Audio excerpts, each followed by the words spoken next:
arrancamos. Hoy nos queda el último tema de crecimiento, ¿sí? Vamos a ver más lo que es el desarrollo vegetativo, ¿sí? Y después el desarrollo reproductivo.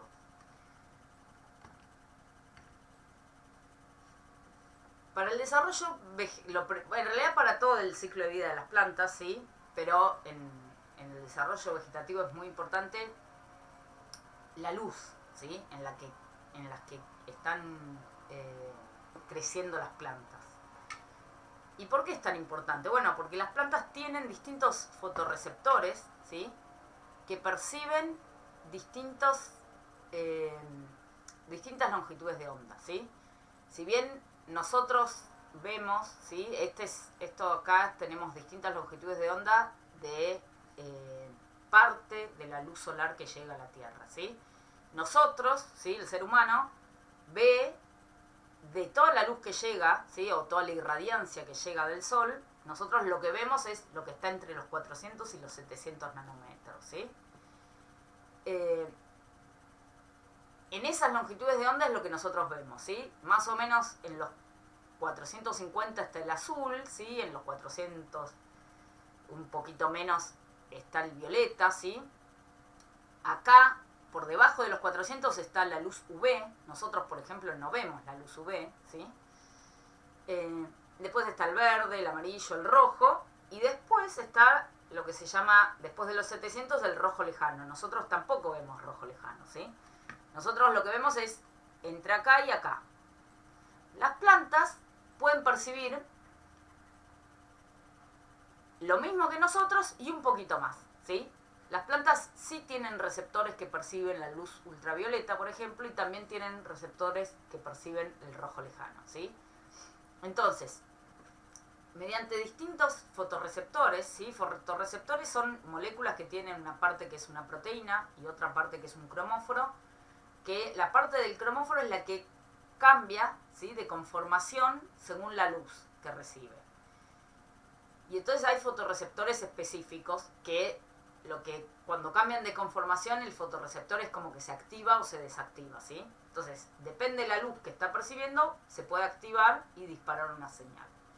Entonces, tenemos fotorreceptores de luz UV en las plantas, como el UVR8, ¿sí? Fotorreceptores de luz azul y UVA, que son los criptocromos y las fototropinas, y fotorreceptores de la luz roja y roja lejana, que son los fitocromos, ¿sí? No sé si se acuerdan cuando hablamos en el módulo de agua, ¿sí? En las primeras clases, que los estomas a la mañana, cuando percibían la luz, abrían los estomas, se abrían los estomas en las plantas. ¿Se acuerdan de eso? Sí, sí. Bueno, eso es gracias a estos fotorreceptores, por ejemplo, las fototropinas, ¿sí? Las fototropinas se activan con la luz azul, ¿sí? Como el Sol tiene todas estas longitudes de onda, ¿sí? Uno no ve que sea específicamente la luz azul. Ahora, si nosotros en vez de poner las plantas a la luz del sol, las ponemos en una cámara en donde solo tienen azul o solo tienen rojo, bueno, con rojo no van a abrir los estomas y con el azul sí, por ejemplo, ¿sí? Entonces ahí uno se da cuenta que, bueno, tiene un fotorreceptor específico de un color específico para eso, ¿sí? Si bien las plantas ven azul, ven todo esto, que reciben todo esto del sol, bueno, tener fotorreceptores que perciben específicamente ciertas longitudes de onda les permiten en ciertas situaciones poder responder distinto, ¿sí? Por ejemplo, la luz UV puede ser mayor o menor, ¿sí? En ciertas situaciones, y lo mismo pasa con el azul, ¿sí? La proporción de azul o el rojo lejano. Entonces, las plantas tienen un montón de estos fotorreceptores y van creciendo en función del tipo de luz que van percibiendo, ¿sí? Profe, y Sí. con respecto a cuando se cierran los estomas, ¿alguno de esos colores activa el ácido abscísico?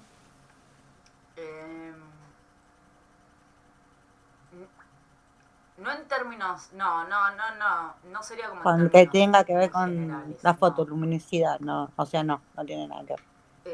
Es No, más no es hormonal. que un color te hace cerrar, no, eso no. Ok. Los fotorreceptores pueden estar involucrados en algo de la vía de señalización del ácido abscísico, pero no es tan directo. En cambio, para la apertura sí es bien directo.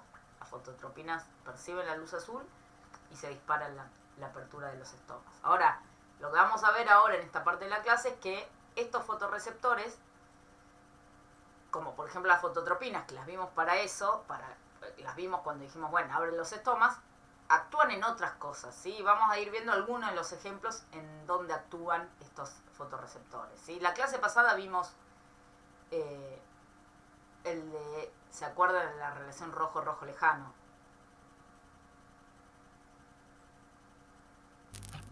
Sí. Rápidamente lo vimos, ¿sí? ¿Se acuerdan?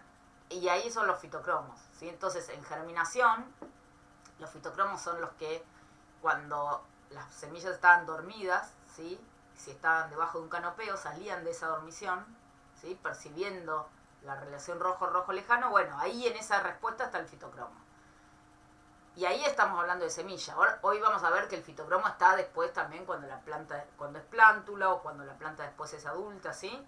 Entonces, estos fotorreceptores es medio como habíamos visto las hormonas que actúan en distintos momentos del desarrollo. Bueno, los fotorreceptores también van actuando en distintos momentos del desarrollo. Uno de los que es muy importante es el que se llama la desetiolación. No sé si escucharon hablar alguna vez, pero es bastante común hablar de o haber visto una plántula etiolada, ¿sí? Cuando ustedes ponen a germinar una semillita, si la ponen a germinar en oscuridad, no sé si alguna vez la vieron, pero las plantulitas, ¿cómo germinan? ¿Cómo sale una plantulita cuando está puesta a germinar en oscuridad? Tiene que suele tener este tipo de aspectos. Sí, Blanca, ¿no? blanca, ¿sí? Salen blanquitas o amarillentas, ¿sí? ¿Qué pasa con el hipocotilo en general? Más Está muy largo. depilado, está muy alargado. Es alargado, ¿sí? Se alarga, ¿sí? Los cotiledones muchas veces en general están plegados, ¿sí? Están pegaditos los dos cotiledones, con un gancho apical, ¿sí? Cerradito. La raíz es corta, ¿sí? Entonces, ¿y por qué germinan así? Si yo las pongo en cambio a germinar en la luz, ¿qué le pasa en la luz? Y se pone verde porque se pone verde, ¿sí? Claro. No es tan alargada, no es tan alargado el hipocotilo, ¿sí? La raíz sí es más larga, por ejemplo, ¿sí? Además de ponerse verde, los cotiledones, ¿qué hacen? Se abren, se expanden, ¿sí? Bueno, Claro. ese cambio que ocurre entre la luz y la oscuridad es lo que se llama fotomorfogénesis, ¿sí? Y el cambio que le ocurre a la plántula es de desetiolación, ¿sí? Entonces, yo puedo ver eso simplemente teniendo semillitas germinadas en oscuridad y semillas germinadas en la luz, y si voy a verlas 3-4 días después, voy a ver que las que están en oscuridad están creciendo así, y las que están en realidad en la luz van a ser cortitas, ¿sí? Acá lo que estoy mostrando es otra cosa, pero va a ser una plantita así con un tallito corto y los cotiledones, ¿sí? ¿Por qué? Porque la luz, ¿sí? Dispara este proceso que se llama de fotomorfogénesis, ¿sí? Y dispara en realidad, que eso implica un montón de cosas, ¿sí? Una es que inhibe el crecimiento del hipocotilo, se expanden los cotiledones, ustedes dicen se ponen verde. Bueno, eso es porque se está desarrollando el aparato fotosintético, ¿sí? Las clorofilas, y crece y se desarrollan las raíces, ¿sí? Entonces, todos estos cambios ocurren cuando la plántula percibe la luz, ¿sí? Entonces, naturalmente, si una semilla germina en el suelo, ¿sí? Un poco enterradas, ¿qué es lo que ocurre? El crecimiento es etiolado, ¿sí? Porque está en oscuridad, y tiene un sentido, ¿no? Evolutivo que tenga o un sentido fisiológico en realidad en este caso, es ese crecimiento. ¿Por qué? Porque, ¿qué es lo que ocurre? Si está creciendo si la semilla germina y no percibe luz, ¿qué señal le está dando la semilla? Bueno, yo estoy enterrada, tengo que crecer hasta llegar a la luz. Entonces, todas las energías, ¿sí? Las reservas que tiene esa semilla las gasta, ¿sí? o las invierte, digamos, en crecer, ¿sí? Y no las va a gastar en enverdecer los cotiledones, ¿sí? Porque si no hay luz todavía, ¿para qué va a enverdecer? Gastar un montón de energía si todavía no llegó la luz. Bueno, la energía la gasta en crecer, va con los cotiledones amarillitos como salieron de la semilla. Este gancho apical también sirve bastante, llevar los cotiledones plegados. ¿Por qué? Porque si yo tengo que ir saliendo y rompiendo la tierra, es preferible que en todo caso se pueda lastimar un poco esta parte y no los cotiledones, que son mucho más preciados. Aparte genera menos resistencia, Y ¿no? genera menos resistencia. Yo, si la semilla acá germinara y abriera así los cotiledones, tiene que salir así por la tierra. No solo que se va a romper, sino que le va a costar un montón hacerlo. En cambio, este tipo de morfología le va a permitir salir mucho mejor, ¿sí? Ahora, una vez que se ve la luz, se dispara esta respuesta de fotomorfogénesis, ¿sí? Esto es una respuesta que es irreversible, ¿sí? Una vez que se dispara la fotomorfogénesis, ya no vuelve a estar etiolada la plántula, ¿sí? Ya puede crecer en oscuridad y va a tener un crecimiento. Si vuelve a la oscuridad, va a crecer puede que long y tenga otras cosas, pero ya no se llama etiolada, ¿sí? Una vez que ocurre ya la desetiolación, es irreversible, ¿sí? ¿Es espigamiento eso? ¿Cómo? ¿Espigamiento no es? ¿O es palabra? No, ¿qué es espigamiento? No, espigamiento. Cuando se larga así queda tipo un tallo así de largo y la hojita acá.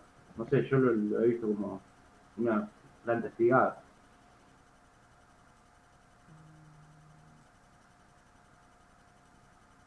Si crece después en oscuridad o con poca luz, ¿decís? Claro. Nunca escuché como planta espigada. Muchas veces se le llama etiolada. Es común, pero no estaría bien ese término, ¿sí? Porque la etiolada es la que cuando germina y nunca vio la luz. A veces se utiliza la palabra que es medio etiolada, pero en realidad esos son las respuestas más bien de escape del sombreado, ya las vamos a ver hoy. Ese crecimiento en baja irradiancia, ¿sí?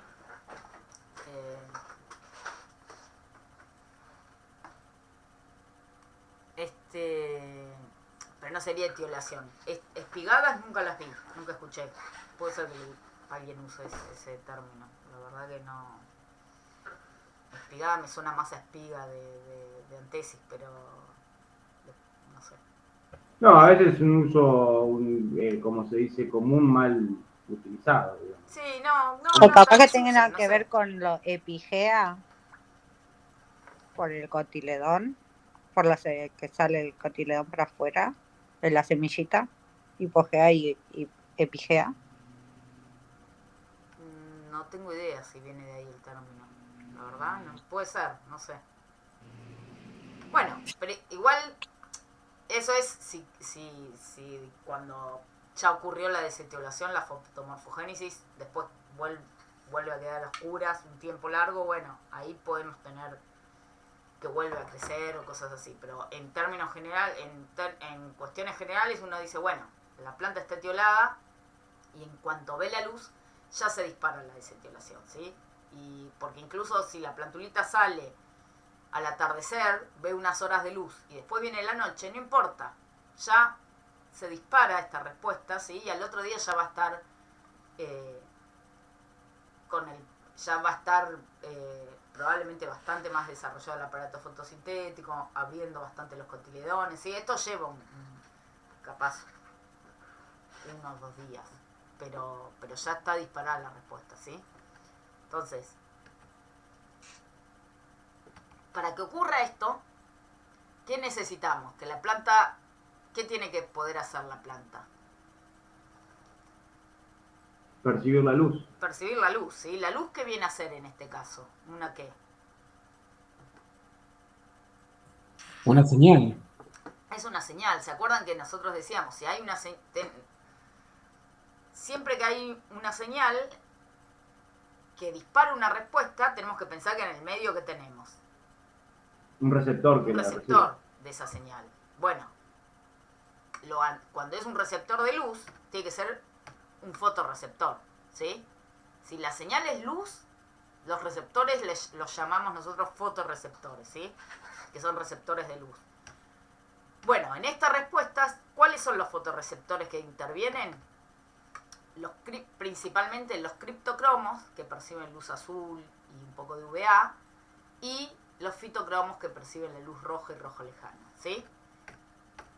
Y entonces, cuando uno tiene, por ejemplo, acá, lo que vemos es una semillita de Arabidopsis, que está germinada en oscuridad, ¿sí? Esto es, se pone a germinar directamente en oscuridad y se la deja 5 días, más o menos, ¿sí? A los 5 días yo la voy a ver y está así, ¿sí? La plantulita. Está creciendo y creciendo el hipocotilo, ¿sí? Se alarga el hipocotilo y sigue creciendo mientras sigue en oscuridad, ¿sí? Después lo que va a ocurrir en un momento es que se muere, porque ya gastó todas las reservas, pero si no, sigue creciendo. Si las mismas semillitas, en vez de ponerlas en oscuridad, yo las pongo desde el primer día en luz, ¿sí? Crecen así, ¿sí? Crece un poquito el hipocotilo, pero ya al toque abren los cotiledones, se ponen verdes, ¿sí? Entonces, estas semillitas, estas plantulitas, tienen el mismo tiempo de germinadas que estas. La diferencia es que estas las germiné en luz y esta en oscuridad, ¿sí? Entonces, acá vemos que la plántula está desetiolada, ¿sí? Ocurrió entonces esos procesos de fotomorfogénesis, ¿sí? Se inhibió el crecimiento del hipocotilo, se expandieron los cotiledones, se reactivó el aparato fotosintético. Acá no se ve, pero la raíz está toda como enrulada, ¿sí? Entonces aumenta el desarrollo radicular, ¿sí? Y acá ocurre exactamente lo contrario. Bueno, estas plantas, ¿sí? Yo les había contado que Arabidopsis se utiliza mucho porque es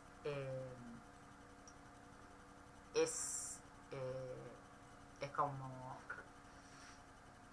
una analogía a lo que es el ratón para los seres humanos, bueno, la Arabidopsis para las plantas, ¿sí?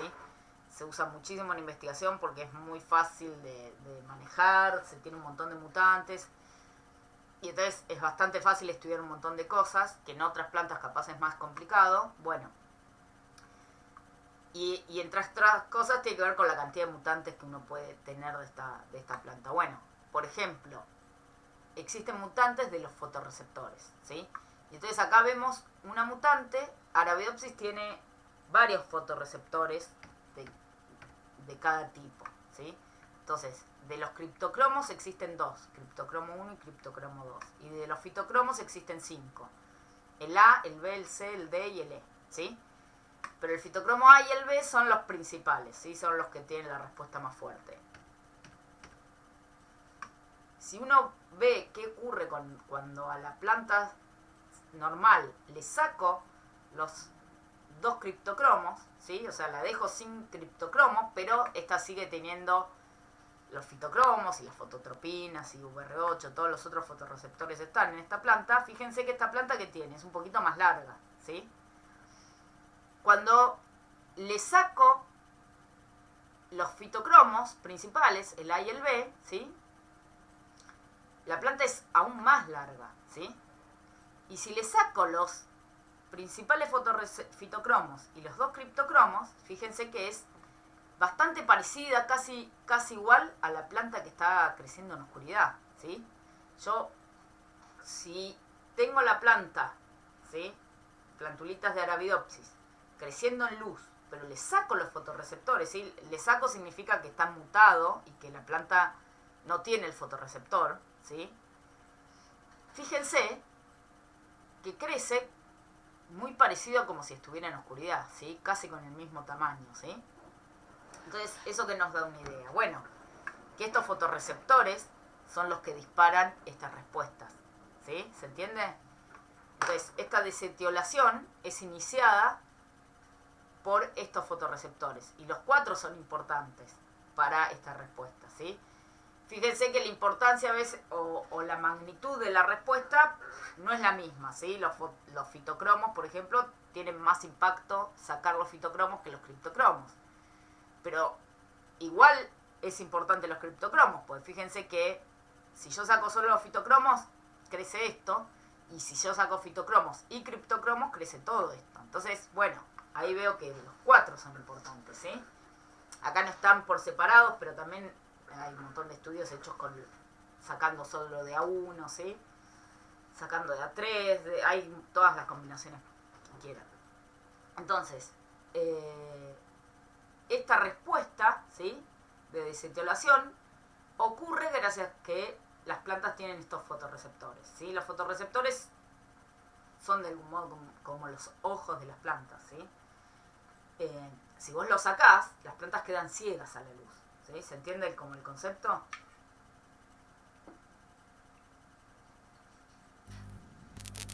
Sí, sí, sí. Entonces, si no tiene los fotorreceptores, por más que tenga luz, no va a responder a esa luz, ¿sí? Va a crecer como si estuviera a ciegas, ¿sí? Como si estuviera en oscuridad. Bueno. Profe, una cosa, ¿te está grabando la clase? Yo creo que sí. Sí. Y otra pregunta, ¿existe manera de quitar quitarle los fotorreceptores a las plantas? Digo, solo por una cuestión de investigación. ¿Lo han hecho? Y sí, estas no tienen fotorreceptores. Hay mutantes de fotorreceptores de otras plantas también, sí. No, ¿Eh? hubo 2 minutos que se me cortó internet y capaz que lo dijo y yo estaba desconectado. Si hay mutantes que no tienen fotorreceptores, ¿eso preguntás? Sí. Sí, Evidentemente lo dijo, yo no lo había escuchado porque se me desconectó la internet. No, bueno, estos son mutantes de Arabidopsis, son plantas de Arabidopsis sin fotorreceptores. Y hay, en investigación se usan de varias especies, se han obtenido. De tomate, por ejemplo, de tomate hay varias, sin fitocromos, sin criptocromos también, sin fototropinas también. Después de maíz también hay mutantes de fitocromo, de trigo creo que también. Son todas, siempre esas plantas en general son todas de investigación porque sacarle los fotorreceptores no es algo que no tiene, por ahora no tiene ninguna utilidad. sirva. ¿Cómo? Que por ahora no tiene ninguna utilidad, digo. Claro, no, es más bien le va en contra, digo, las plantas sacarle el fotorreceptor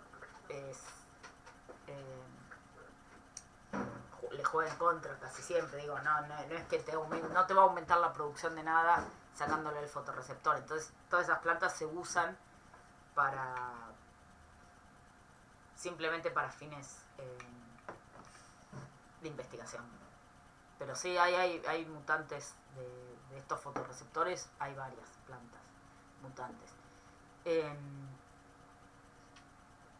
Y también hay mutantes como naturales, ¿sí? O variantes naturales, ¿sí? Hay muchas cosas que se han estudiado que las plantas responden un poquito distinto. Hay variedades que responden distinto. Cuando uno va a estudiar, tienen alelos distintos de estos fotorreceptores o tienen algunos cambios en la vía de señalización. Y entonces algunos tienen los fitocromos más fuertes o más débiles, ¿sí? En variedades naturales. Y es por cambios en estos receptores, por ejemplo. No es solo... las mutaciones no son solo artificiales. Hay millones de mutaciones naturales en las plantas. Bueno.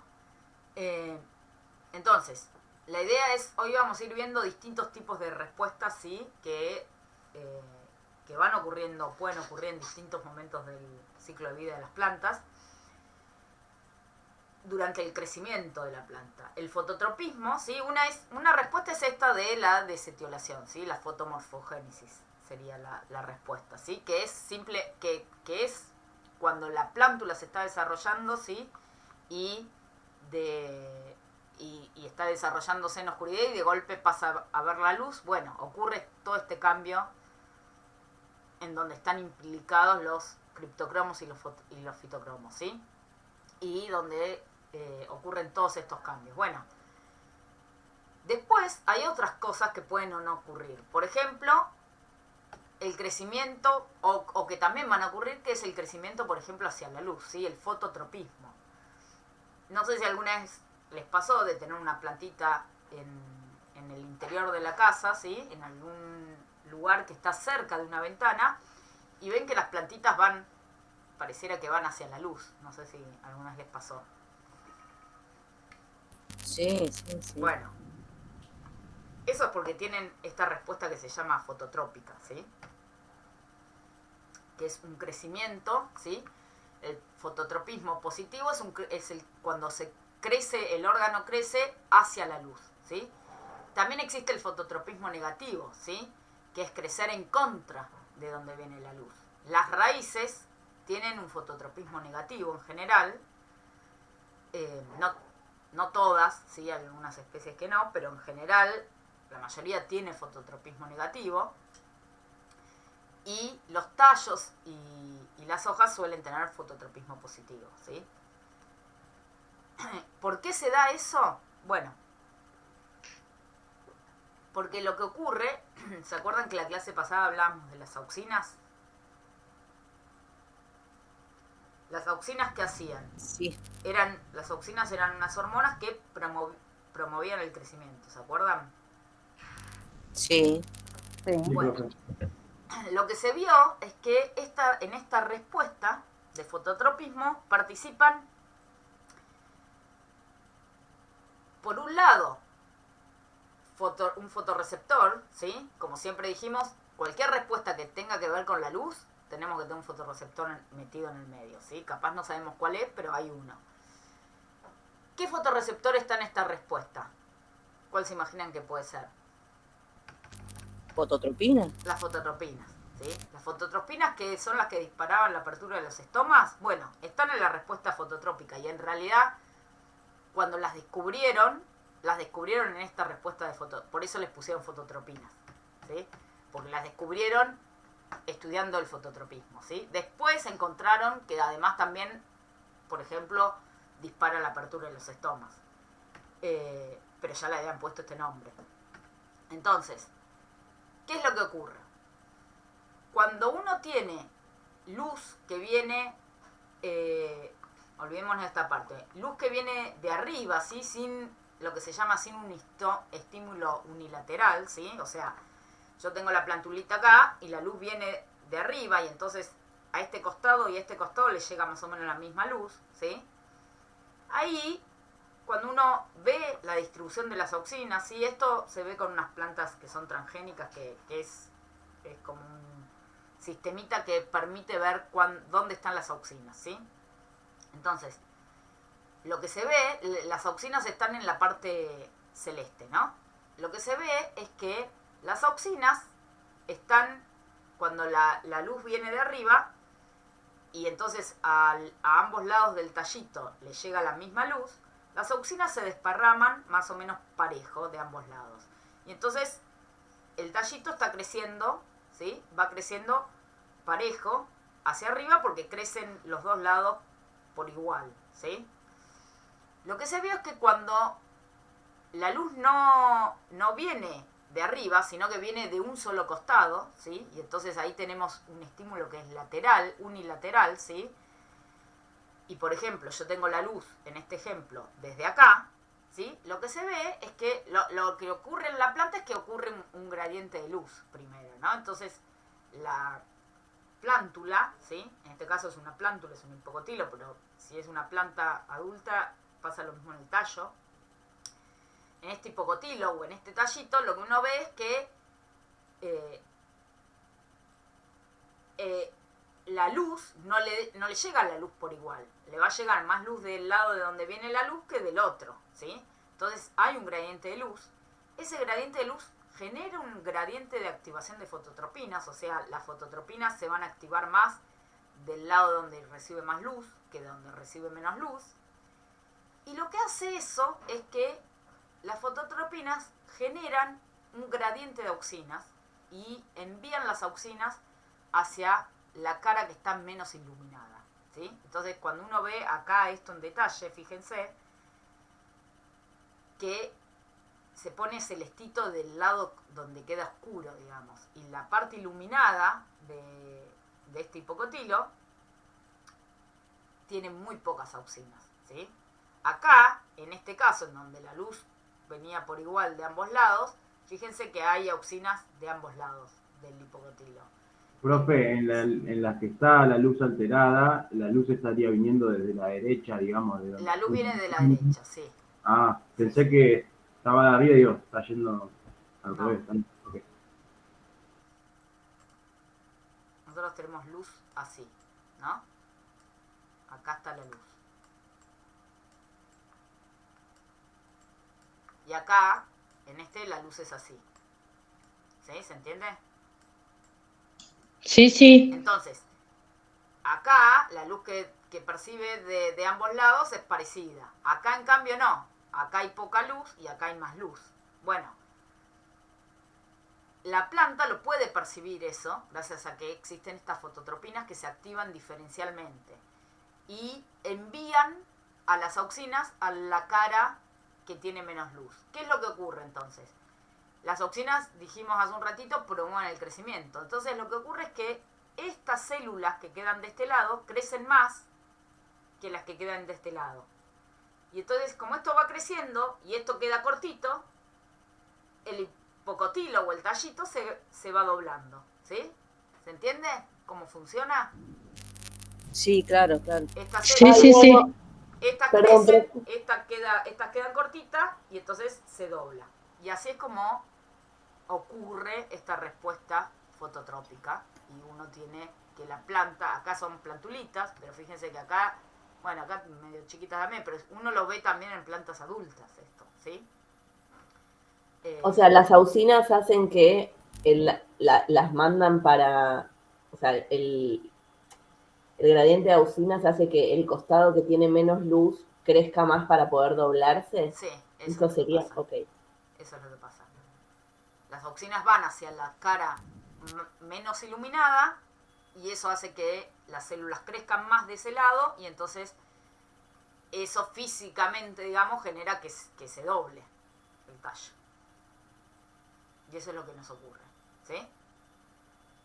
Entonces, Yo sí, hubiese entendido al revés, digamos, que las auxinas se hubiesen A mí me pasó lo mismo, tal cual. Bueno, Yo, ahora al pe- yo verlo, pensé- pero cuál no. es el resultado tiene bastante lógica, ¿no? Hace crecer la parte para que se Claro. direccione. Tiene que crecer la parte menos iluminada para que se pueda doblar. Exacto. ¿Sí? Sí, sí. Bueno. El fototropismo entonces es la respuesta hacia la luz, ¿sí? Las plantas, además de crecer a favor o en contra de la luz, también tienen respuestas que tienen que ver con la gravedad, ¿sí? Entonces también existe lo que se llama el gravitropismo positivo y negativo, ¿sí? Y en este caso es al revés. El tallo tiene un gravitropismo negativo, ¿sí? Es negativo el del tallo y es positivo el de la raíz, ¿sí? ¿Cuándo decimos positivo? O sea, gravitropismo, ¿con qué tiene que ver? ¿Qué es lo que ¿cuál es la señal ahí? La gravedad. La La gravedad. gravedad, ¿sí? Digamos, La hacia atracción dónde hacia está la la fuerza Tierra. de gravedad. ¿Cómo? La atracción hacia la Tierra, digo. Sí, hacia el centro de la Tierra, ¿no? Hacia dónde va la fuerza de gravedad. Entonces, las raíces crecen o en la misma dirección que la fuerza de la gravedad y los tallos crecen en contra. Entonces, si yo, por ejemplo, tengo esta semillita que germina y empieza a crecer la raíz para abajo, ¿sí? Esto se hace en oscuridad, ¿no? Para diferenciar el gravitropismo con lo que puede interferir la luz, estas cosas se hacen en oscuridad. Entonces lo que uno ve es que, bueno, yo pongo una semillita a germinar en oscuridad y la raíz siempre va para abajo y el tallito va para arriba. ¿Por qué? Porque tiene el tallito gravitropismo negativo, va en contra de la gravedad, y la raíz tiene positivo, va a favor de la gravedad. Bueno, si yo esta semillita que está germinada la doy vuelta, fíjense, la pongo al revés, se va curvando y va para abajo. Y va a ser lo mismo. Y lo mismo. Y Va a si yo la tender. pongo de costadito, de vuelta, se curva y va, ¿sí? Siempre va buscando ir en contra de la gravedad, ¿sí? Entonces, crece siempre en contra de la gravedad. Y pasa lo mismo con el tallo, ¿sí? Yo tengo una planta, esto lo que se hace es, yo tenía la planta creciendo en la maceta bien. Vuelco la planta, vuelco la maceta y también, y lo dejo en oscuridad de vuelta para que no confundirlo con el fototropismo, y fíjense que va hacia la luz, hacia arriba, ¿sí? Es en contra de la gravedad. ¿Se entiende?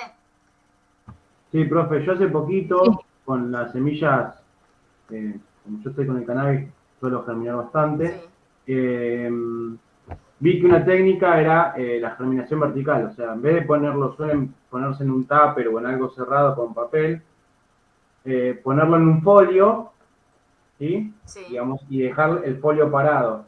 Sí. Y claro, mejora mucho porque vos sacás la plantulita totalmente estirada, ¿sí? Claro. En cambio, al hacerlo de forma horizontal, muchas veces se enrollaba la raíz y para trasplantar era mucho más lío. Y eso se hace totalmente en oscuridad y quedan alargaditas así perfectas para pasar a la Que maceta. quedan bien para abajo. Bueno, Sí. eso es por la gravedad. Si vos Sí. eso, si probá alguna vez, si querés jugar un poco, el folio ese que te está creciendo para abajo, ponelo así y dejalo un día. No le va a pasar muchísimo. Dejalo un día y vas a ver que se te doblan. Te pasa esto.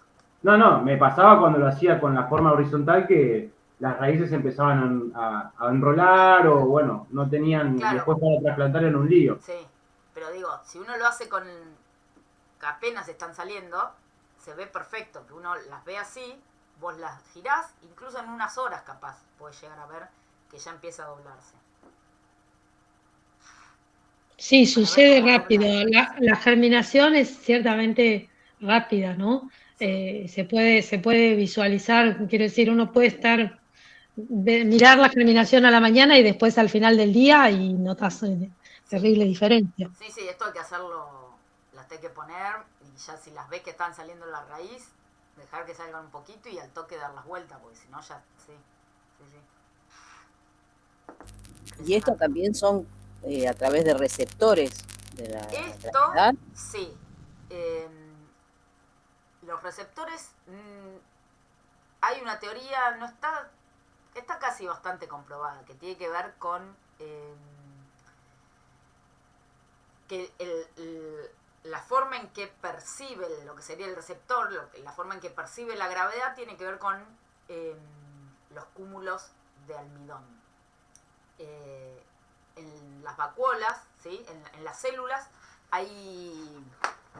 No en las vacuolas, en las células hay unas bolitas de almidón, siempre no, en varias células, que son pesadas, ¿sí? Y entonces, en donde caen, ¿sí? Es como que en la célula, en donde están las bolitas siempre van a estar en donde está, en la dirección de la gravedad, ¿sí? Entonces, si yo tengo la célula y están las bolitas acá, la gravedad está para abajo. Si yo cambio y la giro así, las bolitas se van para acá, en la célula. Bueno, ¿para dónde se mueven esas bolitas en la célula, esas bolitas de almidón? Es la forma que tiene la célula y la planta de censar hacia dónde va la gravedad. Y entonces ese sería el receptor, de algún modo, de la gravedad. Pero y entonces Pero en después eso implica auxinas también. Yo acá no se los puse, pero acá ocurre algo similar a esto. También hay un gradiente de auxinas, solo que es al revés en las raíces. No se los puse para no marearlos, pero en realidad lo que ocurre es que aumenta la cantidad de auxinas abajo. Por ejemplo, yo tengo que está creciendo así, ¿no? Yo agarro y la doy vuelta para el costado a la raíz y empieza a curvarse para abajo. Cuando yo la pongo así de costado, se llena más de auxinas esta parte. Y yo les había dicho la clase pasada que la concentración de auxina es bastante determinante de las respuestas en las plantas. Las raíces son más sensibles que los tallos.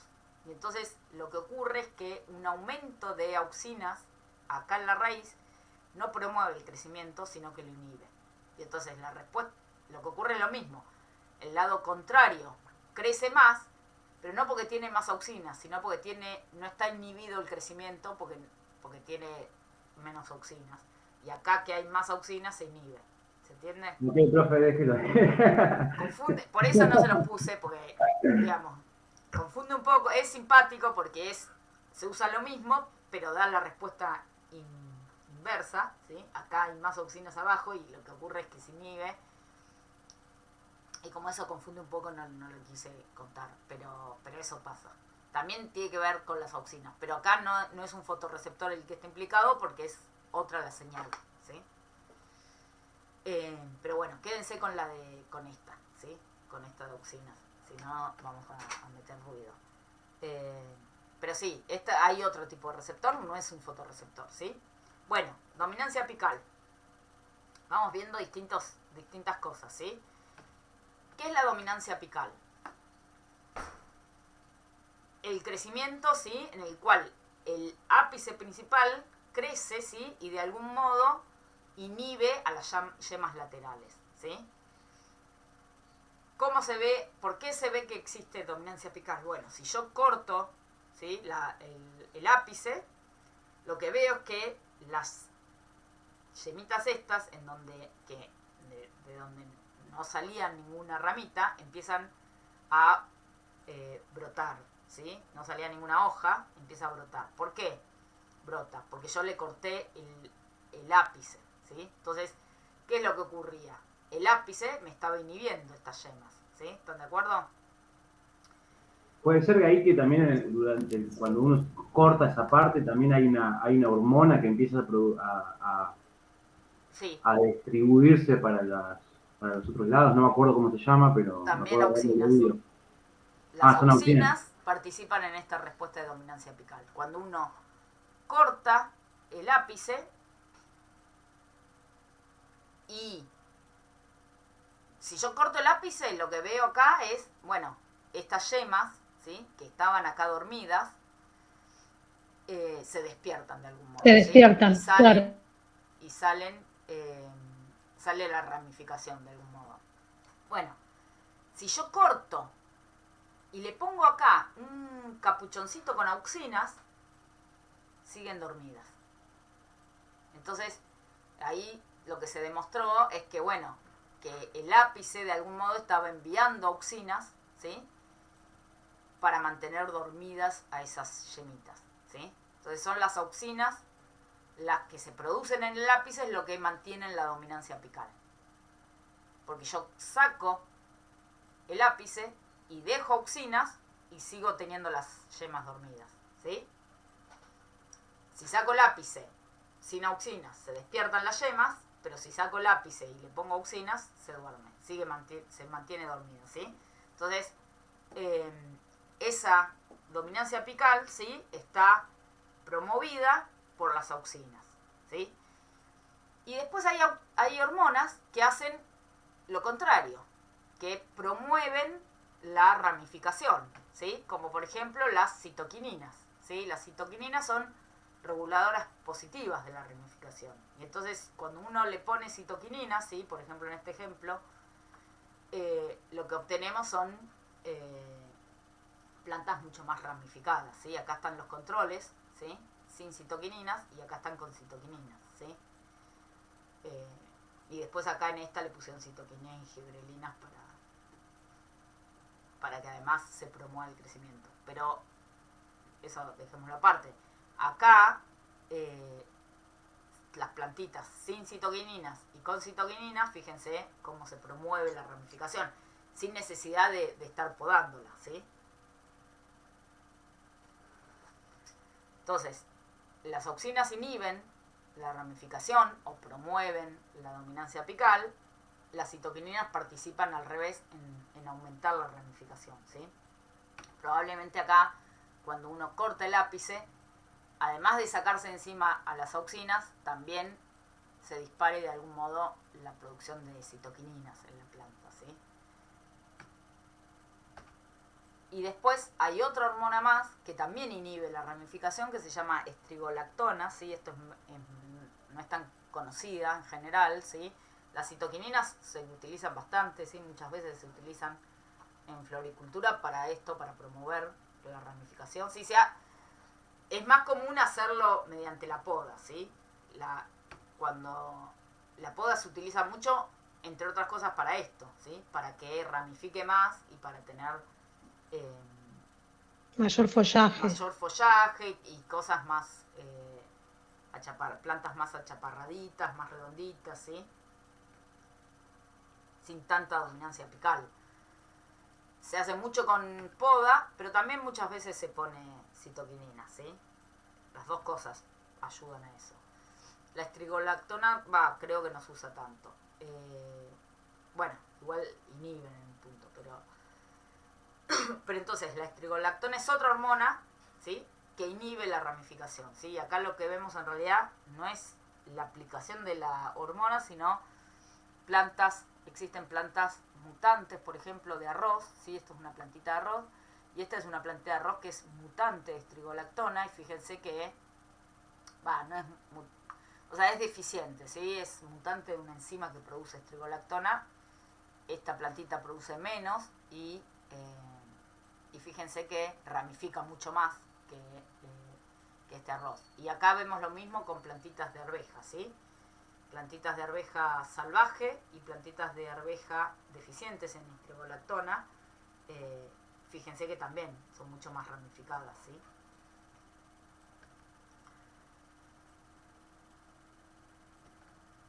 Entonces, si hablamos de cuestiones que tienen que ver con la ramificación, ¿sí? Tenemos principalmente 3 hormonas, ¿sí? Las auxinas y las estrigolactonas serían negativas de la ramificación, ¿sí? Las auxinas promueven la dominancia apical y las citoquininas son promotoras de la ramificación, ¿sí? Eso cuando hablamos de la parte aérea, ¿sí? Del tallo. Cuando hablamos del desarrollo radical, ¿sí? Las auxinas también participan, ¿sí? Pero ahora las auxinas participan en formación de raíces secundarias, ¿sí? Fíjense que en general las auxinas, las respuestas que producen las auxinas en la parte aérea y en la parte radical de las plantas suele ser bastante distinta, ¿sí? Recién veíamos que en la parte aérea promueve la dominancia apical, ¿sí? O sea, inhiben la ramificación,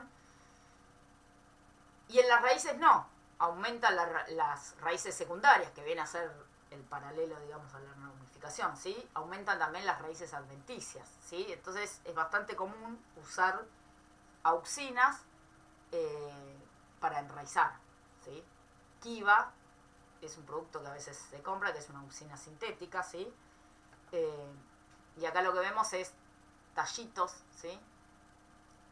Puestos con distintas concentraciones de una solución de esta auxina sintética, y fíjense que cómo promueven, ¿sí? El crecimiento de las raíces adventicias sería en este caso, ¿sí? Porque salen del tallito, ¿sí? Entonces es común usar esto para promover la ramificación, ¿sí? No sé si alguna vez ustedes usaron Sí. El agua de lentejas para promover, para ramificar. Sí, está por toda, es más, el tema del agua de lentejas es ya una cosa como que está en todas partes, en redes, en cómo ramificar, cómo hacer que crezca tu tallito, o sea, es el agua de lentejas genial. Bueno, Dejarla Que no y sirve. el agua de lenteja lo que tiene son auxinas. Las lentejas cuando germinan liberan un montón de auxinas. Claro, lo que tenía entendido que para usar el agua de lentejas tiene que ser de lentejas que estén germinadas, porque Claro, si no, no sirve. las tienen que poner a brotar, ¿sí? De brotes de lentejas. de lentejas. Ustedes las O sea, ponen dejarlas, sí, no digo, se dejan en agua, no como sumergidas, como que se broten en poquita agua y ahí empiezan a brotar todas. bueno. Y ahí lo que hacen es que liberan auxinas. Y entonces cuando ustedes usan el agua esa, lo que están usando son auxinas.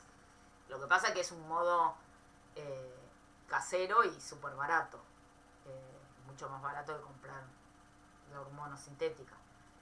Pero lo que están haciendo es lo mismo, digo, fisiológicamente hablando. Y también en el aloe vera puede ser que hayan auxinas. Sí, que haya auxina seguro. Sí, también se usa el aloe vera. No, puede ser que tenga también grandes cantidades de auxina. No estoy segura. Si es solo eso, porque hay otras hormonas que pueden ayudar también, pero sí, es probable. Y si uno usa, en vez de una auxina, pone un inhibidor, por ejemplo, de transporte de auxinas, lo que vemos es que no ramifican nada, pobrecito. No saca raíces secundarias, ¿sí? Estas son plantitas crecidas en agar para ver las raíces secundarias, y a esta le ponen un inhibidor de transporte, no de síntesis, sino de transporte, y no hay crecimiento secundario, ¿sí? Entonces, esto simplemente es para ver que las auxinas participan en la formación de estas raíces, ¿sí? Entonces, cuando ustedes ponen el agua de lentejas, le están poniendo auxinas, ¿sí? Están haciendo que crezcan, en ese caso lo que están haciendo es raíces adventicias, primero, ¿no? Primero salen raíces adventicias porque las están haciendo crecer del tejido que es del tallo, ¿sí? Salen de células que ya están diferenciadas como tallo. Después va a ocurrir una desdiferenciación y van a empezar a salir raíces verdaderas. Y entonces, no sé si escucharon hablar alguna vez de cultivo in vitro, o si alguno vio alguna vez algún cultivo in vitro. El cultivo in vitro tiene que ver, ¿se acuerdan? En la clase pasada hablábamos de la capacidad que tienen las plantas para desdiferenciarse, ¿sí? ¿Se acuerdan que hablábamos de eso? De que existen, en las plantas existen un montón de zonas en donde hay células que son meristemáticas, ¿sí? Totipotentes. Que son las que hoy en día se usa bastante el término de células madre. Bueno, esas células son indiferenciadas, ¿sí? No tienen una diferenciación. Bueno, uno puede lograr de obtener células indiferenciadas a partir de un tejido diferenciado, ¿sí? Yo puedo agarrar, por ejemplo, un pedacito de un pecíolo y ponerlos en ciertos medios y obtener de ahí una masa de células indiferenciadas, desdiferenciarlas, ¿sí? Poniéndole ciertas hormonas y ciertos reguladores del crecimiento, uno puede hacer que ese tallito o una hojita, por ejemplo, ¿sí? Que las células que están ahí se desdiferencien y empiecen a crecer sin diferenciación. Y eso es lo que se llama callo, ¿sí? Y obtener un callo que es un conjunto de células amorfas, ¿sí? Que es como una bola de células, ¿sí? Si uno lo ve, acá está como verde, pero en realidad suele ser blanco, amarillento. Y son células que están indiferenciadas, ¿sí? Se resetearon y quedan ahí sin ninguna diferenciación. Bueno, cuando uno quiere hacer cultivo in vitro, lo que tiene que hacer en general es eso, es agarrar el tejido del cual uno quiere partir, desdiferenciarlo, producir ese callo, y después, una vez que tenemos el callo, quiero volver a generar una planta, ¿no? De ese callo. Bueno, entonces yo este callo lo pongo después con auxinas y citoquininas. ¿Para qué? Si yo lo pongo, fíjense, el callito acá, lo pongo solo con auxinas, obtengo Tiene solo raíz. que solo crecen raíces. Si solo le pongo citoquininas, le crecen solo hojitas. Y si yo le pongo una combinación de citoquininas y auxinas, le crecen hojitas y raíces, ¿sí? Entonces, en cultivo in vitro se juega muchísimo con la concentración de estas dos hormonas para producir plantas a partir del callo, ¿sí? Después hay un montón de cosas que son bien específicas de cada especie, de cada variedad, del tipo de cultivo. Uno puede hacer cultivo de embriones, de hoja, ¿sí? Y capaz usar cosas, proporciones un poco distintas de citopenia y auxinas, pero siempre es para hacer eso, ¿sí? Y entonces uno obtiene una plantita de acá,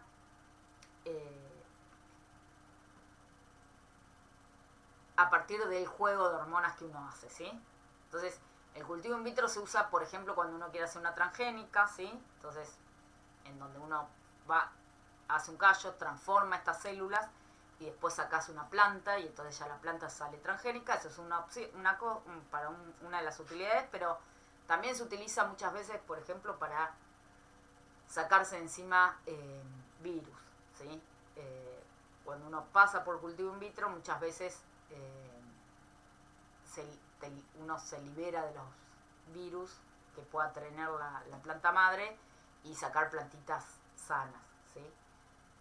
Y a veces también se usa el cultivo in vitro porque son plantas difíciles de reproducir, ¿sí? Con las orquídeas se utiliza bastante el cultivo in vitro.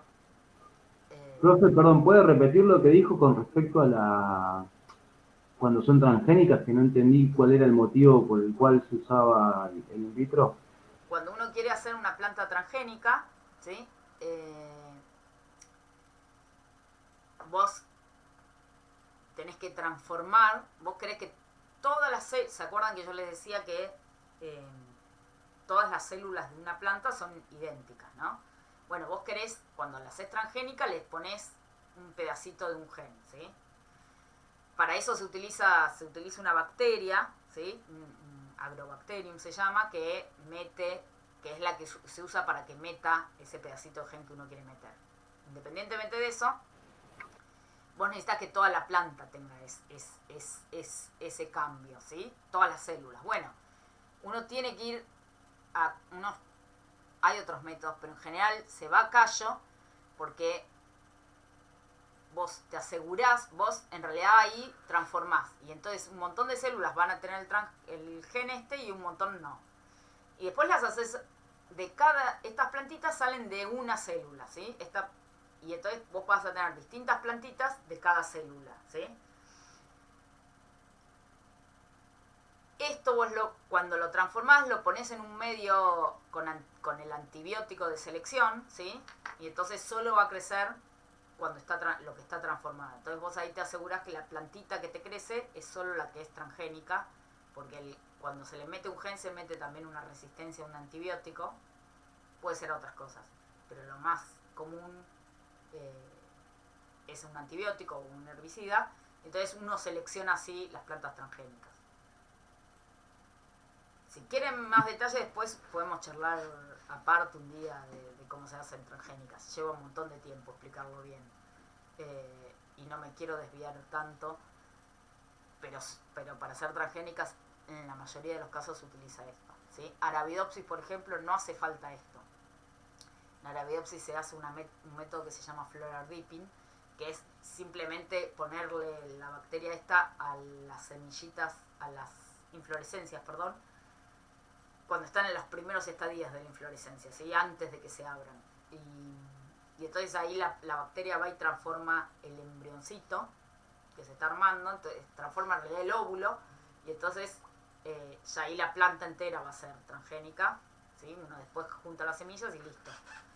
Pero no todas las plantas se puede hacer ese método, por eso se usa bastante Arabidopsis también en investigación. O sea, pero es muy fácil de hacer transgénicas, sí. Perdón, ahí esa bacteria ya está alterada y va a alterar a la planta. Sí, esa bacteria naturalmente infecta raíces y forma tumores. Eso es lo que hace la bacteria. Las que se usan para hacer transgénicas, se le saca toda la parte viral, pero se le deja ese sistemita que tienen de meter un pedazo de DNA. La bacteria original lo que hace es infecta las plantas metiéndole un pedazo de su DNA y haciendo que la planta produzca lo que la bacteria quiere, ¿sí? Eso es como infecta la bacteria. Bueno, cuando se encontró eso, lo que se hizo fue agarrarla, modificar a esa bacteria para que no infecte, pero que sí meta lo que uno quiere meter. Y así es como se suele transformar las plantas. Hay otros métodos, ¿sí? Hay unos que son con cañones, que son unas bolitas de oro, que se dispara. También se le dispara el callo, por ejemplo, y se mete un DNA. Hay un montón de métodos distintos. Pero nos vamos a ir a desviar mucho, pero sí, eso es así. Pero el que más usa es a través de Agrobacterium, que es una bacteria que mete un plásmido en realidad, son unos DNA circulares chiquitos que tienen las bacterias. Sí, no es como básicamente hacen lo mismo en el cuerpo cuando infectan, no van metiéndose dentro de las células. Las bacterias, Claro. no es tan común que metan esta bacteria. Lo que tiene digamos, lo O más son los común, virus que hacen eso. vos lo que tenés es que la bacteria o el virus se mete adentro de la célula y empieza a producir cosas, Sí. pero con su propio genoma. Ujú. Esta bacteria lo que hace es mete parte de su genoma, digamos, o del plásmido, en realidad, adentro del genoma de la planta. Entonces es distinto, produce una mutación, porque te mete Claro, DNA. altera el ADN de la planta, no... Entonces vos después la planta la tenés ya con ese cambio en el DNA. Claro. No es como la infección de cualquier otra bacteria o virus. Esta mete un pedazo de DNA en el genoma y queda inserto, tipo un transposón, una cosa así. Te queda metido y ya después cuando uno reproduce la planta siempre lleva ese cambio genético. Eso es lo que tiene Agrobacterium. ¿Cómo es que se escribe? Agrobacterium. ¿Agrobacteria? Sí, Agrobacterium. Hay videitos, hay un montón de videitos en YouTube de cómo infectan, digamos, y cómo meten ese pedacito de plásmido.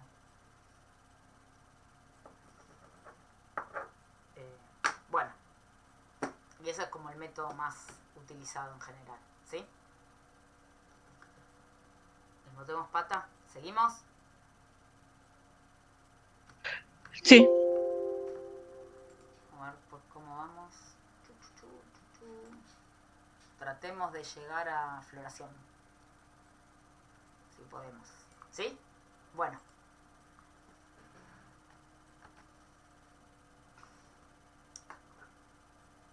¿Qué es lo que pasa cuando las plantas crecen, ¿sí?, cerca de otras plantas? ¿Sí? Lo que se llama plantas vecinas, ¿sí? ¿Qué es lo que nos ocurre, por ejemplo? Nos puede ocurrir en un lugar con un canopeo muy denso, nos puede ocurrir en un bosque, por ejemplo, que es una situación extrema, pero también nos ocurre en un cultivo, cuando las plantas están muy cerca, ¿sí? Entonces, el ambiente lumínico que percibe una planta es muy distinto cuando crece sola o lejos de otras plantas que cuando crece cerca de otras plantas, ¿sí? ¿Por qué cambia el ambiente lumínico? ¿Qué es lo que ocurre? Bueno, las plantas absorben casi toda la luz roja y luz azul que les llega, ¿no? Pero reflejan y transmiten el rojo lejano, ¿sí? ¿Se acuerdan el rojo lejano que hablábamos la otra vez? Es el que está por acá. Acá. ¿Sí? Nosotros no vemos rojo lejano. Nosotros vemos hasta el rojo. Bueno, las plantas sí ven rojo, pero y también perciben el rojo lejano. Y tienen a los fitocromos, que son los que perciben el rojo y el rojo lejano, ¿sí? ¿Qué es lo que ocurre? Cuando uno mira, ¿sí? Esto que vemos acá es la cantidad de irradiancia que llega en las distintas longitudes de onda, ¿sí?, a un sensor, ¿sí? Existen sensores, ¿sí?, de luz que pueden medir específicamente cada longitud de onda y decir, bueno, de esta longitud de onda de 500 nanómetros llega 150 micromoles por metro cuadrado por segundo. En 650 llega también 500 micromoles, ¿sí? Entonces, si uno arma, ¿sí?, ¿qué es lo que mide un sensor en un lugar que está despejado sin plantas? Lo que vemos es que del sol, ¿sí?, llega más o menos lo mismo de rojo que de rojo lejano, ¿sí? Acá está entre 700 y 750 está el rojo lejano, ¿sí? Acá el pico está en 130 más o menos, y el rojo está más o menos por acá, ¿sí? Fíjense que de rojo llega más o menos lo mismo que de rojo lejano, ¿sí? Esto es lo que llega del sol. Ahora, ¿qué pasa si uno pone el sensor de luz abajo de una planta, ¿sí? Abajo de un canopeo? De rojo, ¿qué va a pasar con el rojo?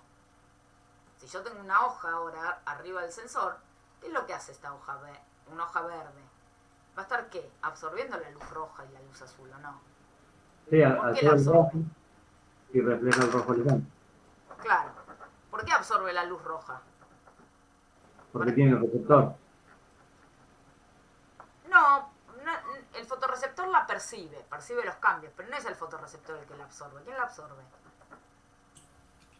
Los cromoplastos. Los cloroplastos. ¿Quiénes estaban en los Eso. cloroplastos? ¿Qué pigmentos? Sí, los fotosistemas la usan para la Ahí va, fotosíntesis. las clorofilas. El pigmento que absorbe la luz es la clorofila, ¿sí? Los carotenoides, las clorofilas, todos los pigmentos absorben la luz. Entonces, la luz, la clorofila absorbida, se acuerdan mucho de luz roja y de luz azul principalmente, ¿sí? Pero el rojo lejano no lo absorben. Entonces, ¿qué es lo que ocurre? Yo pongo el sensor y fíjense, acá está el azul, ¿no?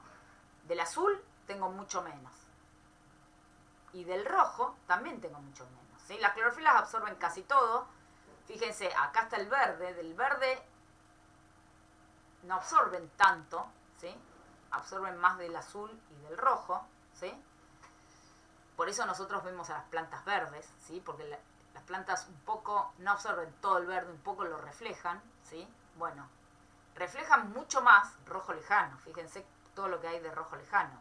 Ahora, el rojo lejano nosotros no lo vemos. Por eso nosotros vemos las plantas verdes, porque reflejan un poco de verde, reflejan mucho rojo lejano, pero nosotros no vemos el rojo lejano, entonces las vemos verdes.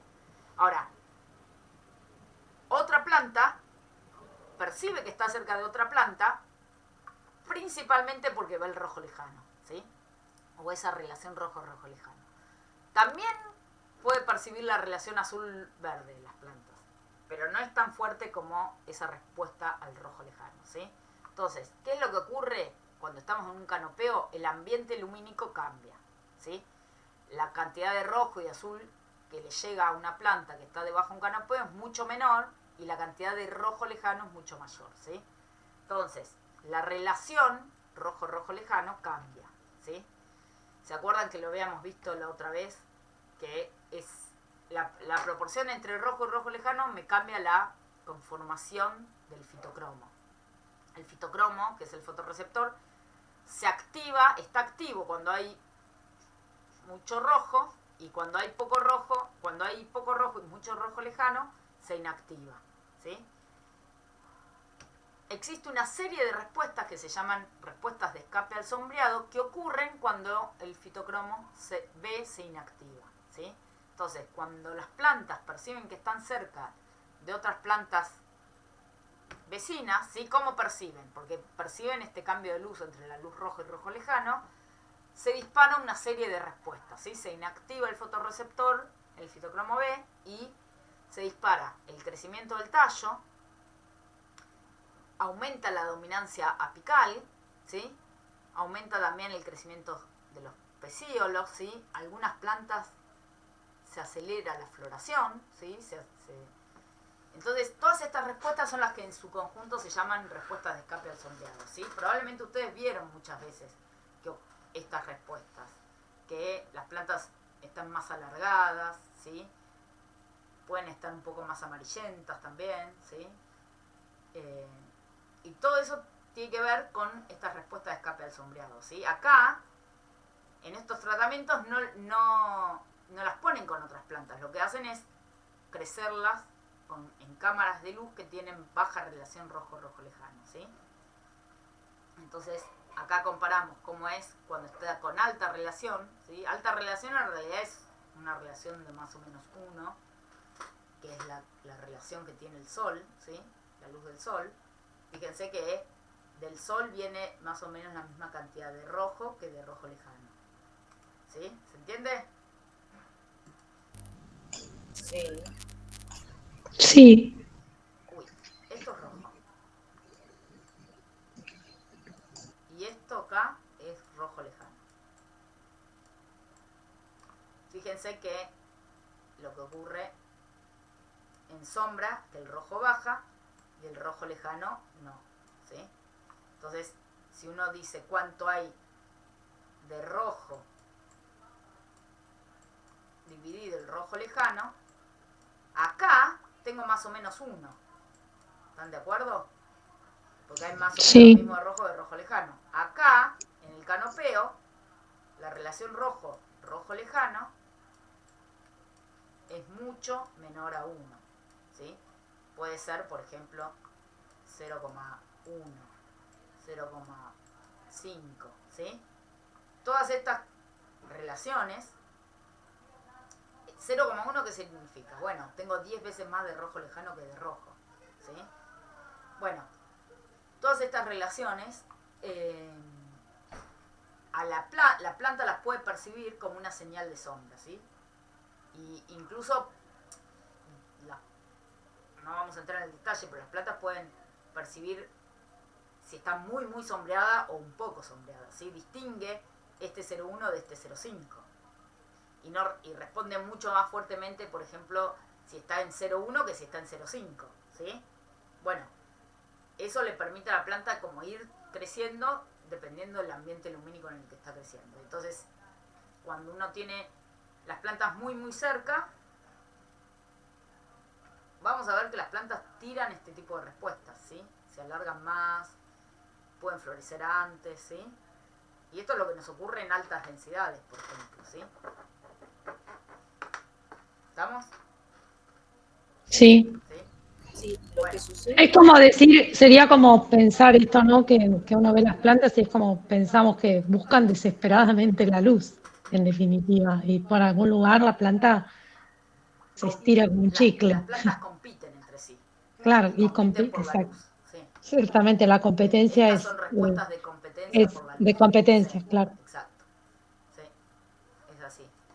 Entonces, estas respuestas que se llaman de escape del sombreado son de competencia, ¿sí? Y la competencia por las luces es una competencia fuerte. Y fíjense que, digamos, compiten para poder llegar a la luz, pero eso tiene aparejado cosas, Claro, ¿está claro? complicadas para la Cosas, planta, claro, claro, cosas que le van en contra, ¿sí? Estas claro, plantas son más débiles, ¿sí? claro.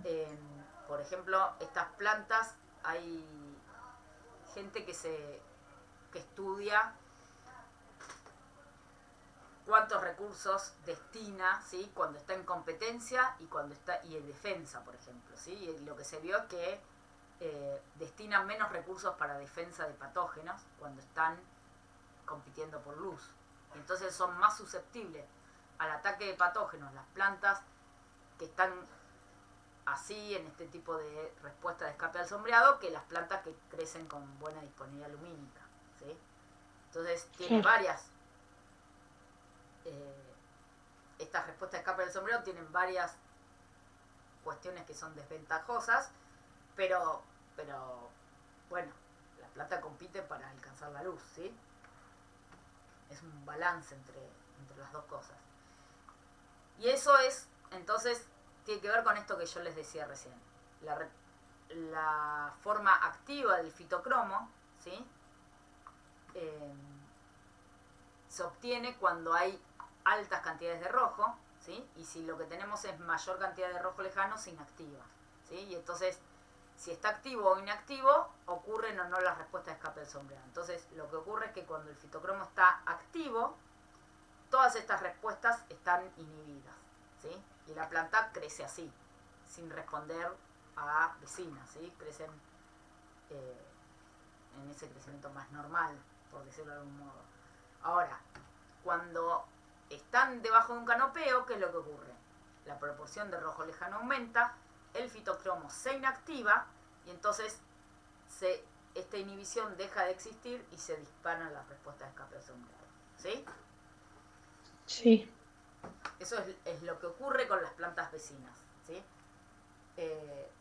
Incluso las plantas pueden percibir a una planta vecina sin estar sombreada por arriba, ¿sí? Porque las plantas reflejan el rojo lejano y entonces tienen una respuesta bastante temprana, ¿sí? Si están creciendo antes de estar, sin llegar a estar sombreada, si hay una planta cerca y esta planta está rebotando, reflejando rojo lejano, esta planta lo está percibiendo y puede aumentar el crecimiento y competir, ¿sí? Profe, tengo una pregunta. Como varios de estos síntomas que estamos viendo, yo veo que aparecen como respuesta cuando están recibiendo menos luz de la que necesitan, pero no necesariamente por canopeo, tipo hay una construcción arriba o algo. En ese caso no es que, o sea, la construcción no es que absorbe, no sé, una medianera, el rojo, pero algo de esto pasa porque se ve, o sea, se ven respuestas parecidas. Sí. No sé si se entiende la pregunta. Sí. La parte, digamos, la respuesta es bastante fuerte y clara cuando hace estas cosas, solo cambiando la relación rojo-rojo lejano, sin cambiar la irradiancia, la cantidad de luz, ves estas respuestas. Si yo lo que hago es no cambiar la relación, es cambiar la irradiancia nada más, también veo respuestas no tan fuertes, pero también veo respuestas de escape del sombreado, porque también el fitocromo también se inactiva, con bajas irradiancias, no tanto, pero se inactiva, y también el criptocromo se inactiva. Y entonces también ocurre, parte de estas respuestas de escape del sombreado tienen que ver no solo con la relación, sino con la irradiancia. Gracias. Entonces, si uno pone una media sombra, también tiene parte de estas respuestas. Ahora, si hacen la prueba de poner una media sombra, pasa que ahí hay que medir un poco las luces, ¿no? Y un sombreado vegetal denso, ¿sí? O sea, que la media sombra saque las dos sacan la misma cantidad de irradiancia, pero la sombra vegetal además cambia la relación rojo-rojo lejano, las plantas van a responder mucho más fuertemente a la que están con las dos cosas juntas. Hay un montón de estudios que se hacen en cámaras de las dos cosas, de solo bajar la relación, o bajar la irradiancia solo, o bajar las dos cosas juntas. Cuando uno baja las dos cosas juntas, la respuesta es mayor. Lo que Es un pasa redato. en la naturaleza es que ocurren las dos cosas juntas. En la naturaleza, ahora, cuando uno ve, depende. Esto que yo le decía recién, las respuestas tempranas, esto de que la planta puede, yo tengo una plantita creciendo acá y esta otra,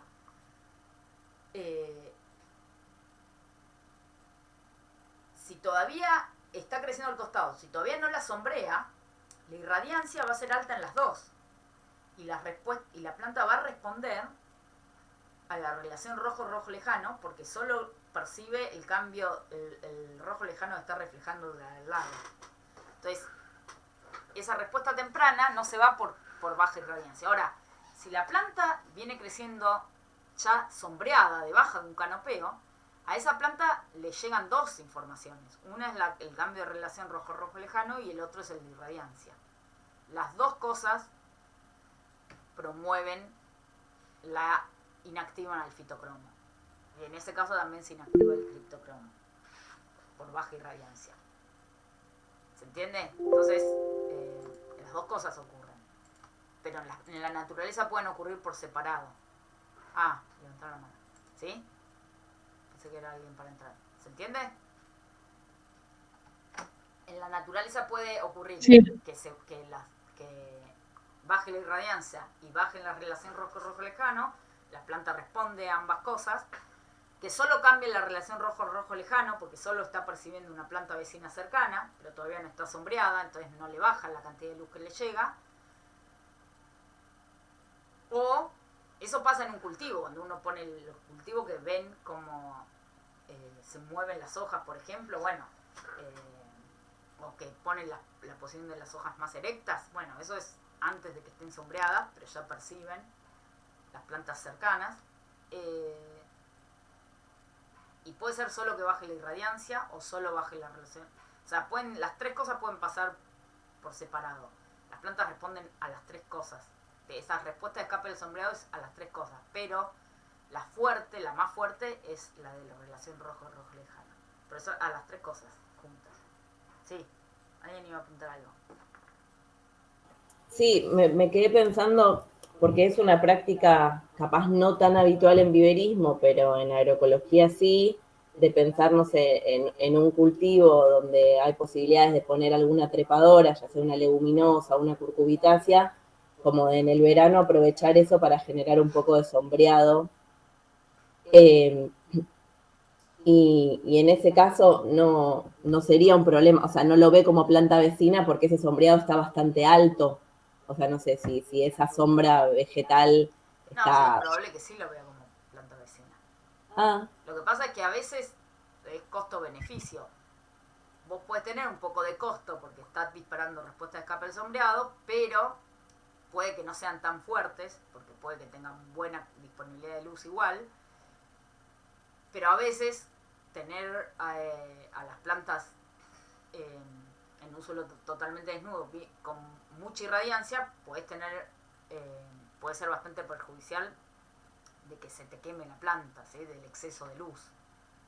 ¿Se acuerdan? En el módulo de carbono hablamos del exceso de luz puede ser problemático para las plantas. Además que para... ¿Cómo? No, perdón, que para cuando pones una enredadera para sombreado tenés en cuenta la orientación también como para no generarle un sombreado Claro. todo el tiempo. Sí, por eso. Uno sí, tiene sí, eso. que hay tipo balances ahí. Pero seguro la planta va a estar respondiendo a esa enredadera. La percibe seguro. Porque le va a estar rebotando. O sea, no es lo mismo una sombra de una media sombra que No. una sombra vegetal. Eso es como algo clave que Sí. se desprende. Igual a la sombra artificial responde también, pero responde más fuerte a la sombra vegetal, sí. Sí. También depende de la cercanía a la que esté y eso, pero sí. Percibirla va a estar percibiendo seguro. Y muchas plantas van acomodando las hojas en función de dónde viene más sombra o menos sombra. Fíjense en los cultivos, ¿vieron cuando se ponen los cultivos en línea? Las plantas ponen muchas más hojas hacia el entresurco que adentro de la línea. ¿Por qué? Porque las plantas, el entresurco las separas más, las plantas están más separadas entre los entresurcos que dentro de la misma línea. Bueno, las hojas las llevan, la mayoría de las hojas las llevan más hacia el entresurco y esas son respuestas de escape de sombreado. Entonces, ¿para dónde si prestan atención en un cultivo, ¿sí? Esto de cuando le ponen una enredadera, qué sé yo, fíjense cómo distribuye las hojas las plantas. Y pasa en la casa de uno. Si vos tenés un montón de plantas, van a ver que las plantas van a buscando... Plantas de sol estamos hablando. Las plantas de sombra es distinto. Tienen respuesta de escape del sombreado, ¿sí? Eso no se los aclaré. Las plantas que tienen respuesta de escape del sombreado son las plantas de sol, ¿sí? Las que decimos de sol. Las de sombra no tienen esta respuesta de escape. Tienen fitocromo B, pero funciona distinto, ¿sí? O sea, también percibe el rojo lejano, pero dispara distintas respuestas, ¿sí? ¿Estamos? Sí, profe. Sí, profe, estamos acá. Bueno, ¿Cuánto falta? Vamos a ver. Un montón. Vamos a ponerle 1 pata. kilo y 3 panes. Vamos a poner pata. Bueno, ya estamos llegando igual al final del ciclo de vida de las plantas, ¿sí? Las plantas van creciendo, ¿sí? Según el ambiente, van percibiendo el ambiente lumínico en el que crecen, van creciendo según ese ambiente lumínico. Y después hay un momento en donde, bueno, no necesariamente la planta, pero si un órgano, la hoja, ¿sí? Puede, por ejemplo, entrar en senescencia, ¿sí? ¿Qué es lo que ocurre en esa fase final del desarrollo de las hojas? Bueno, lo que ocurre es que la senescencia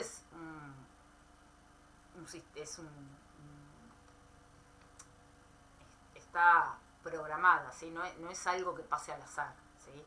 Es algo que está que se dispara en ciertas situaciones, ¿sí? Que es muy programada y que lo que tiene es que lo que empieza a ocurrir es que empieza a haber una caída de la clorofila, de las proteínas, del RNA, ¿sí? Se empieza a degradar, ¿sí? Un montón de todas las macromoléculas que están en las células y se redistribuye todo eso, ¿sí? Hacia otros tejidos, ¿sí? Entonces, fíjense que eso que decimos de que está programado, que está organizado, ¿sí? Que no es algo que pase al azar, uno lo puede ver, por ejemplo, en cómo se nece una hoja, ¿sí? Que siempre se nece igual, ¿sí? Cuando uno ve, digamos, las distintas especies pueden tener variantes, pero en una misma planta uno va a ver que siempre la hoja va a cenecer, por ejemplo, en este ejemplo, de este modo, ¿sí? Arranca a ponerse amarillo en las puntas, ¿sí? Y eso va extendiéndose, ¿sí? Siempre van quedando en general las nervaduras verdes. ¿Por qué quedan las nervaduras verdes? ¿Qué tenemos acá? El floema y xilema. El floema y xilema, ¿sí? El sistema conductor. Floema y Entonces, xilema. ¿y por qué necesitamos eso vivo? Es lo último que muere de algún modo. ¿Por qué necesitamos que esto quede vivo al último momento? Bueno, porque estamos removilizando cosas. Estamos mandando por floema todo, ¿sí? Entonces, la hoja verde se nece hasta llegar a esta situación en donde ya prácticamente no le queda casi nada, ¿sí? ¿Qué le queda a esta hoja amarilla? Algo le queda. Los nutrientes inmóviles. Ahí está, los nutrientes inmóviles, ¿sí? Los nutrientes inmóviles sí los encontramos acá, pero no mucho más, ¿sí? Ya todo lo removilizó, ¿sí? Y lo Profe pregunta, cuando hablábamos de removilización de móviles e inmóviles, no hablábamos de pigmentos.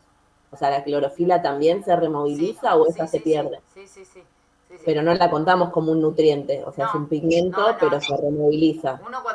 Nosotros cuando vimos en nutriente hablamos de nutrientes. Después, en carbono, lo que no vimos, que ustedes escucharon en la clasecita aparte, hablamos de removilización de fotoasimilados. Esos no son nutrientes, son los azúcares, es otra removilización. Y ahora lo que estamos viendo es que además también se removilizan las macromoléculas, ¿sí? Se rompen las proteínas, se rompen en aminoácidos, las clorofilas, todas las macromoléculas se rompen y se removilizan. Ocurre una muerte celular programada en todas las células. Las células mueren. Las células estas que están acá mueren, se van muriendo. Pero antes de morir, es como que rompen todo y lo mandan hacia el floema. Y entonces en el floema se mueve de todo.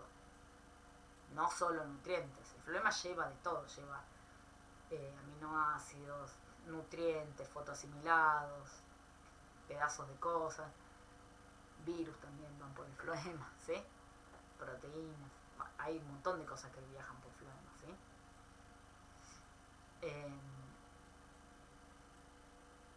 Y entonces se removiliza todo, ¿sí? Y recién después se cae la hoja, ¿sí?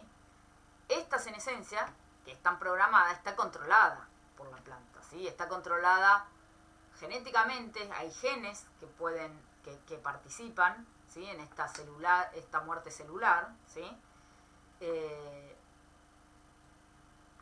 Y entonces acá, por ejemplo, tenemos un mutante, ¿sí? que está mutado, un gen que participa en ese proceso de senescencia, y entonces acá, esta planta está mutada. Y entonces, ¿qué ocurre? Esta planta que senece, ¿sí? Naturalmente, porque ya, fíjense, ya floreció, ya dio semillas probablemente, creo que son arvejitas, va a morir después. Esta otra no senece, ¿sí? Va a terminar muriendo igual, pero muere verde, ¿sí? No senece. ¿Estamos? No removiliza. Pensé que... No sé por qué está. Acá está. Entonces, no solo está regulada genéticamente, ¿sí? También está regulada por hormonas, ¿sí? Entonces, hay hormonas que regulan negativamente la senescencia. Las citoquininas las habíamos visto hoy en ramificación. Bueno, además de la ramificación, por otro lado participan en la senescencia, por ejemplo, ¿sí? Y la regulan negativamente. ¿Qué hicieron acá? Acá le pusieron unos disquitos, ¿sí? Con una especie de esponjita que se la remoja en citoquininas y le pusieron a esta hoja 4 marquitas, le pusieron 4 cositos con citoquininas. Fíjense que la hoja entró en senescencia y la parte en donde tenía citoquininas no, ¿sí? O está más retrasada, ¿sí? Entonces, lo que se ve es que las citoquininas entonces regulan negativamente a la senescencia. Y el etileno, que es otra hormona, hace el caso contrario, lo regula positivamente, ¿sí? Cuando le agregan etileno, las hojas rápidamente Mueren. senecen, ¿sí? Y estas plantas son insensibles al etileno y entonces tardan mucho más, por más que yo le ponga etileno, tardan más en senecer, ¿sí? Por eso también en las flores de corte se usa el antietileno para que no se mueran tan rápido. Mueren, claro. ¿Tengo acá? Ah, no, pensé que lo tenía. Sí. Creo que lo tenemos. Ahora viene más adelante eso, pero sí. Al revés, Mauro, dijiste en las flores de corte se usa el etileno, dijiste. Antietileno. Ah, ok. Ahí va. Lo que se usa lo que se usaba bastante antes es el tiosulfato de plata, que inhibe la percepción del etileno. Entonces, le inhiben a las flores, no pueden percibir al etileno, porque el etileno lo produce la propia flor, de flor nogal. Entonces, no inhiben que produzca la flor, sino lo que se inhibe es que la planta no la percibe, ¿sí? La hoja la flor no la percibe. Esta es la planta normal, la planta sin el inhibidor, ¿sí? Entonces, cuando yo corto la flor, después de unos días empieza a producir etileno y se muere. Eso ocurre naturalmente. Bueno, yo le pongo el inhibidor que no percibe y dura un tiempito más, ¿sí? Y acá se hace una cosa distinta. Acá lo que hacen es, bueno, yo apenas las corto, le pongo etileno. Si apenas las corto, le pongo etileno, miren cómo se nece rapidísimo. Esto es, apenas las corto, las veo así, o hago un día después, 2 días después, y estas son 2 días después de haberle puesto etileno. Entonces, el etileno promueve la senescencia de las flores también. Pero acá estamos viendo en hoja, ¿sí? Por eso todavía no lo había puesto. Entonces, las citoquinas inhiben, el etileno promueve. Bueno, ¿cuándo ocurre la senescencia? Bueno, la senescencia es inducida por distintas señales, ¿sí? Algunas tienen que ver con la edad, ¿sí? Entonces simplemente en un momento determinado se dispara la senescencia por la edad de la hoja. Y otras tienen que ver, por ejemplo, con las estructuras reproductivas. Cuando aparecen las flores, también se dispara muchas veces la senescencia de las hojas. O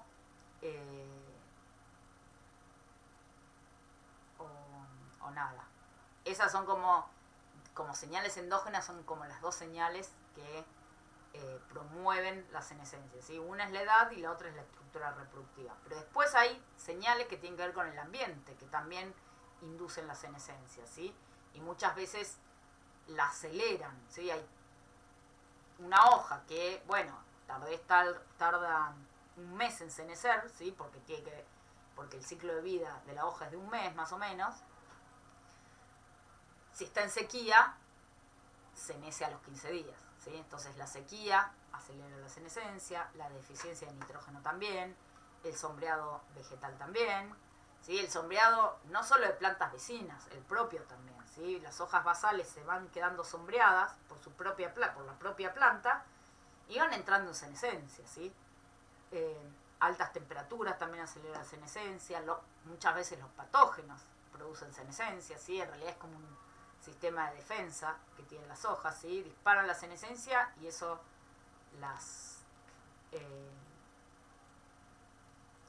y eso hacen que, entonces, disparan la senescencia y tratan de disparar la muerte de las células y tratan de, es una forma de defensa de las hojas para tratar de que el patógeno no avance, ¿sí? Porque el patógeno necesita de las células vivas para reproducirse. Si mata todas las células, es una forma de defensa, ¿sí? Entonces, la senescencia puede ser inducida por patógenos. Después hay otros patógenos, no, que son al revés, que inducen ellos la senescencia porque son patógenos que comen células muertas, ¿sí? Los necrófagos, ¿sí? Y después el fotoperíodo, ¿sí? Las hojas caducas, ¿sí? Ahora en otoño, todos los árboles que vemos que pierden las hojas, ¿sí? Esa senescencia está inducida por fotoperíodo, ¿sí? Cuando se están acortando los días, se dispara la senescencia de las hojas y los árboles caen las hojas, ¿sí? Una vez que senecen, ¿sí? La hoja ya está lista para caer, ¿no? Entonces, una vez que que ya seneció, ¿sí? Ahí se dispara lo que se llama la abscisión foliar, que también está bastante programada, ¿sí? Lo que ocurre acá, en esta zona, es que empieza en esta zona que se llama como zona de abscisión, ¿sí? Empieza a ocurrir que se empiezan a diferenciar dos tipos de células, ¿sí? O dos procesos en las células que están ahí. Las células que están abajo en esta zona de abscisión se empiezan a aumentar la suberización y la lignificación, ¿sí? Entonces se empieza a engrosar mucho la pared y a ser mucho más resistente. Y en las células que quedan arriba de esta zona ocurre lo contrario. Empieza a aumentar la división celular, se divide mucho, células más chiquitas, y se producen muchas enzimas hidrolíticas que rompen y debilitan la pared celular. Entonces, lo que ocurre es que en esta zona tenemos que se empiezan a diferenciar estas células que están acá, ¿no? Del lado donde está el eje de la planta. Del lado de la planta se ponen con la pared mucho más engrosada y más rígida o más fuerte, ¿sí? Y estas otras células más debilitadas, y después simplemente por la gravedad o por un viento se rompe y cae la hoja, ¿sí? Y lo que ocurre al final es, que tiene que ocurrir bastante rápido, es el sellado, ¿sí? Una vez que se cae, esto se rompe y cae, ocurre un sellado muy rápido para cicatrizar esta herida, ¿sí? Porque es bastante peligroso para la entrada de microorganismos. Piensen que un árbol caduco de golpe está cayéndole un montón de hojas. Bueno, tiene que sellar rápido esas heridas porque si no es peligroso eso, ¿sí? Por eso siempre también es cuando uno poda, esto no ocurre naturalmente. Entonces por eso siempre es importante desinfectar, por ejemplo, las tijeras de poda, porque uno está haciéndole una herida, va a sellarse naturalmente, pero le va a llevar más tiempo a la planta que cuando ocurre naturalmente en donde ya está preparada. Entonces, es muy importante que la tijera no lleve microorganismos, porque uno está metiendo una herida y si lleva un bicho, se le está dejando regalada la pobre planta, ¿sí? Y cuando uno poda una planta, pasa de una planta a otra, también tiene que desinfectar bastante, porque no está sellado tan rápido. Cuando ocurre naturalmente la abscisión foliar, esto ocurre bastante rápido, ¿sí? No es muy común que ingresen microorganismos en este proceso, ¿sí? Pero también es un proceso que vieron que cuando ustedes ven, cuando hay viento, por ejemplo, ven un montón de hojas que caen, mucho más. Bueno, pero porque ya venía debilitándose, ¿sí? Y el viento lo que hizo después ya es ayudar a que caigan. Pero ya había ocurrido ese proceso de abscisión foliar. ¿Con las flores pasa lo mismo, profe? No sé, en esta época del año que se empiezan a ver, bueno, en realidad es un poquito más adelante, pero no sé, un ciruelo, que de repente un viento y vemos un montón de flores en el piso.